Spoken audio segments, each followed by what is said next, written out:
Hi, എല്ലാവർക്കും എൻ്റെ പുതിയ വീഡിയോയിലേക്ക് സ്വാഗതം. ഇന്ന് ഞാൻ കുക്കറിലാണ് കേട്ടോ രസം ഉണ്ടാക്കുന്നത്. ഞാൻ ഇപ്പോൾ കുറച്ച് കാലമായിട്ടുള്ള ഇങ്ങനെ ഉണ്ടാക്കാൻ തുടങ്ങിയിട്ട് എനിക്ക് ഇതാണ് ഇഷ്ടമായത്. ഇപ്പോൾ ഞാൻ എപ്പോഴും ഇങ്ങനെ തന്നെയാണ് ഉണ്ടാക്കാറ്. ഞാൻ ഒരു സ്പൂണ് പരിപ്പ് വെള്ളത്തിലിട്ട് വെക്കും കേട്ടോ. കുറച്ച് നേരത്തെ വെള്ളത്തിലിട്ട് വെക്കും. അത് ഞാൻ കഴുകിയിട്ടാണ് ഇടുക. അതങ്ങനെ വെള്ളത്തോടെ തന്നെ ഇതിനകത്തേക്ക് കുക്കറിലേക്ക് ഒഴിച്ചിട്ടുണ്ട്. പിന്നെ ഒരു സ്പൂണ് മല്ലിപ്പൊടി, അളവൊക്കെ നിങ്ങളുടെ ഇഷ്ടത്തിന് നിങ്ങളുടെ ടേസ്റ്റിന് ഇടാം കേട്ടോ. ഞാനിപ്പോൾ ഉണ്ടാക്കിയ അളവ് പറയണം. പിന്നെ ഒരു സ്പൂൺ തന്നെ മുളക് പൊടി ഇട്ടുണ്ട് കേട്ടോ. അങ്ങനെ വലിയ എരിവൊന്നുമില്ല. പിന്നെ മഞ്ഞൾപ്പൊടി ഇട്ട്, പിന്നെ പുളിവെള്ളം. പുളി നമ്മൾ കുറച്ചാണ് ഉപയോഗിക്കുക. അപ്പം പിന്നെ കുറച്ചാണെന്ന് വെച്ചാൽ രസത്തിൽ ഭയങ്കര പുളിയായിട്ട് ഇഷ്ടമല്ല. തക്കാളിൻ്റെ പുളിയാണ് ഇഷ്ടം. അതുകൊണ്ട് പുളി വെള്ളം കുറച്ചാണ് ഒഴിച്ചത്.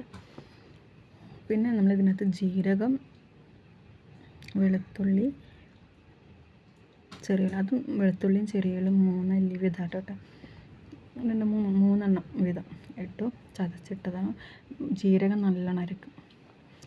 ഇതിനകത്ത് ഇനി ഉലുവ ഇടണം. പക്ഷെ എനിക്ക് ഇടാൻ മറന്നുപോയി. ഞാനത് ഉലുവ ഒരു പിഞ്ച് ഉലുവ ഇടാം അങ്ങോട്ട്. പിന്നെ തക്കാളി വലിയ തക്കാളി എടുത്തു. ചെറിയ തക്കാളി ഞാൻ രണ്ടെണ്ണം എടുക്കുമായിരുന്നു. വലിയ തക്കാളി 4 എണ്ണമാക്കി. ഇങ്ങനെ തന്നെ മുറിച്ചിടണം. അല്ലെങ്കിൽ എന്താ വെച്ചാൽ കുക്കറിൽ അടിഞ്ഞ് ഒരു പരുവത്തിലാണ്. നമുക്ക് ആ തക്കാളിൻ്റെ തൊലി കഴിക്കുന്ന അത്ര നല്ലതല്ലല്ലോ. അത് അലിഞ്ഞു പോയി. ഇങ്ങനെ തന്നെ ഇടണം. അപ്പം നമുക്ക് തൊലി വേറെ തന്നെ കിട്ടും കേട്ടോ. പിന്നെ ഒരൊറ്റ വിസിലിന് എടുക്കണം.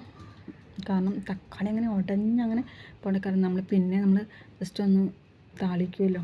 അപ്പോൾ ഒന്ന് തിളക്കുമ്പോൾ നല്ല എന്തായാലും കുക്കറിലിട്ടാൽ നല്ലപോലെ വെന്ത് കിട്ടും. അങ്ങനെ ഒറ്റ വിസിൽ ഞാൻ കുക്കർ ഓഫാക്കി. പിന്നെ ഞാൻ ചട്ടി വെച്ചു. വെളിച്ചെണ്ണ ഒഴിച്ച് ഉലുവയിട്ട് കടുകിട്ട് വറ്റൽമുളക് ഒരൊറ്റ വറ്റൽമുളക് ഇട്ട്. കാരണം നല്ല എരിവ് എന്തായാലും ഉണ്ടാവുമല്ലോ. കാരണം ഇനി കുരുമുളക് കൂടി ഇടും. അപ്പോൾ നല്ല എരിവുണ്ടാവും. അപ്പോൾ ഒരൊറ്റ വറ്റൽമുളകാണ് ഇടുന്നത്. ചട്ടി ആയതുകൊണ്ട് നമുക്ക് ഉലുവ പൊട്ടാൻ ഇച്ചിരി ടൈമല്ല, കടുക് പൊട്ടാൻ ഇച്ചിരി ടൈം എടുക്കുന്നേ ഉള്ളൂ. ഇട്ട് പിന്നെ അത് കണ്ടോ, തക്കാളി ഇങ്ങനെ തന്നെ കിട്ടുട്ടോ.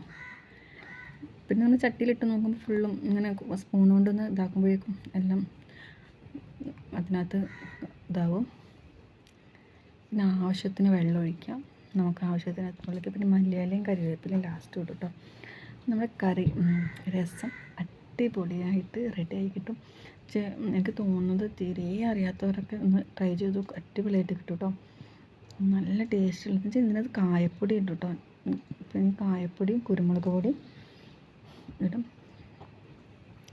എന്തായാലും ഒന്ന് ട്രൈ ചെയ്ത് നോക്കുക എല്ലാവരും.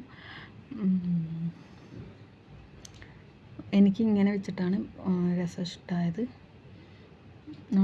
നമ്മൾ സദ്യയിലൊക്കെ കഴിക്കുന്ന ആ സാമ്പാറിൻ്റെ ഒക്കെ ടേസ്റ്റ് എനിക്ക് കിട്ടിയിട്ടുണ്ട്.